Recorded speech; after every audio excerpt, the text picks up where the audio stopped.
We've all been there, right? Those days where it just feels like the weight of the entire world is sitting right on your shoulders.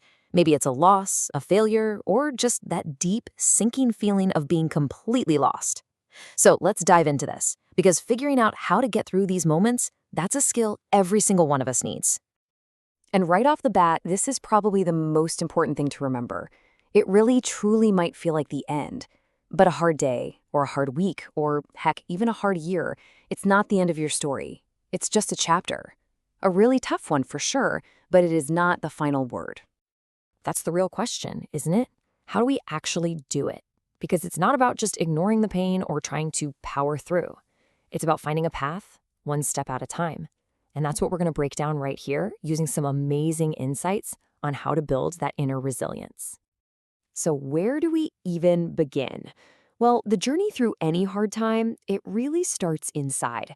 Before you can even think about taking on the world, you've got to address that conversation happening in your own head. It all kicks off with how you treat yourself when you're at your absolute lowest.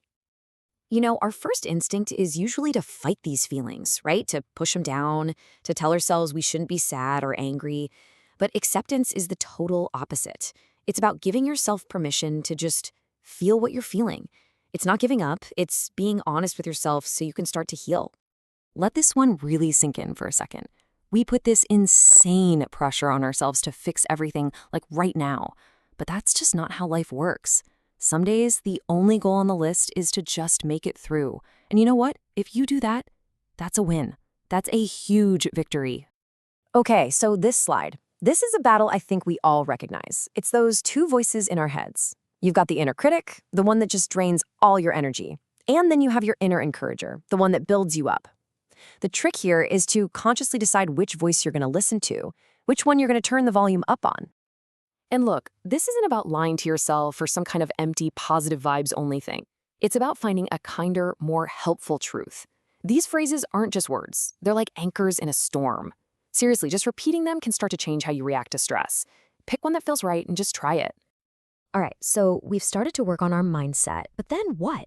How do we turn that into actual physical action? This next part is all about how you build a little bit of momentum, especially when you feel completely and utterly stuck. When the future feels massive and totally overwhelming, you have to shrink your world. Forget about next week or even tomorrow. Just focus on right now. Can you take one deep breath? Okay, good. Can you just get through the next hour? Can you do one simple little thing, like making a cup of tea or sending one email? That's it. That's how you start moving again. Oh man, this is a huge one. We're so often taught to hide our struggles, Put on a brief face, don't let anyone see you're hurting.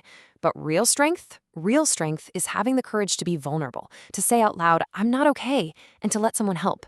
That's not weakness, that's a lifeline. And that's exactly why being vulnerable is so incredibly powerful. When you share what you're going through, it doesn't just lighten your load. It actually creates this space where hope can start to grow again. It reminds you and the person you're talking with that we're all in this together. Listen, your mind and your body are not on separate teams. They're on the same team. Emotional pain takes a real physical toll. And that's why these basic things, they're not luxuries. They are an essential part of your survival kit. I'm telling you, even a 10-minute walk can literally change your brain for the better. So we've talked about getting through the moment, right? That immediate crisis. But how do we use these tough experiences to actually become stronger over time?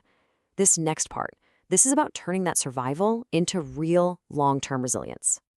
Seriously, think about it for a second. This probably isn't the first storm you've been through. You have a 100% track record of surviving your worst days so far. Tapping into that history, remembering what worked, what helped you get through. That's just reconnecting with the strength you already have. I know what you might be thinking. Gratitude right now? It can feel almost impossible when you're in a lot of pain. But this definition is so key. Gratitude isn't about pretending everything's perfect. It's about finding a counterbalance. It's training your brain to see that even in the dark, there might be one little speck of light. And here's a super simple but really powerful way to put that into practice. Just focus on this number, 3. At the end of the day, try to find just 3 tiny things you're grateful for. It could be the comfort of your bed, a text from a friend, or honestly just the fact that you made it through the day. It sounds small, but over time, it can create a massive shift. This right here, this is such a fundamental truth to just hang on to. An intense emotion feels like it's going to last forever, but it won't. It's just energy moving through you. If you can see it like a wave, you can learn to ride it instead of letting it crash on top of you, knowing that it will eventually pass.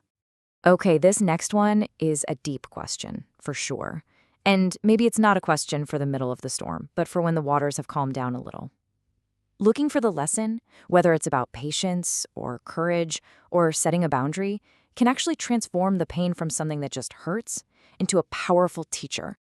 All right, let's start to bring all of this together. Surviving is step one, absolutely. But the goal, ultimately, is to move toward a future where you feel empowered, not just by what happened to you, but by the strength you built getting through it. You know, we talk about finding hope like it's a treasure you just stumble upon. But that's not really how it works. Hope is something you built. It's an active process. Every small step you take, texting that friend, going for that walk, trying that gentle self-talk, that's you laying another brick in the foundation of hope. And if there is one thing you take away from all of this, please let it be this. Your struggles do not define who you are. Your identity isn't the hardship. Your identity is the resilience, the courage, and the spirit that gets back up and keeps going. That is who you are. So, as we wrap up, I'm just going to leave you with this question. Right now, in this moment, what is one tiny thing you can do that's like a vote for the person you're becoming? Whether it's taking one deep breath or deciding to go to bed a little earlier tonight, that single action, it matters more than you can possibly imagine.